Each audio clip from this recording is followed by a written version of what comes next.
বল শ্রমিতে হরি বল শ্রমিতে সত্রানপদ করিয়া বন্ধন মন্দিরান্তরণ পরিত্রাণ পূজার কারণ মহত ভুবন দরিদ্র গ্রাম মথুরা ছিল সুখে মুগ্ধ কাল গেল একথা ব্রাহ্মণে ভূমিকা নগর বিজ্ঞান পাইয়া কিছু হইয়া তাহা তোর তরু তরে বসিলেন বিষণ্ণ বদনে দুঃখ ভাবি মনে দয়া রইয়া চিত্তে সত্যনারায়ণ পুকুরে রুদ্রের দর্শন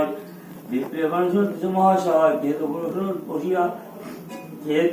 বসিয়া ধরায় বিপ্লকায় হইবে বইলে তোমায় প্রকৃতি কি বাতায় কিছুকানি কিন্তু ভিক্ষে মেরে খাই আজি নেই ভিক্ষে মেরে দুঃখ চিন্তা তাই প্রকৃতি বিপ্লব যাও নিজ কুল আমার অসিল হবে সর্বকষ্ট দূর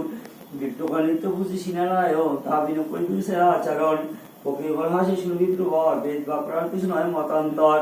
যেই রাম সেই রহিম নামে কই হয় তিলকে গাইনি কই নিশ্চয় কইতে কইতে কথা উকিলে না শঙ্কর চক্রবর্তী বলতে সবাই চারি হাত দেখিয়া ব্রাহ্মণ কইল ধরণী কত মত স্থির কত গত বাণী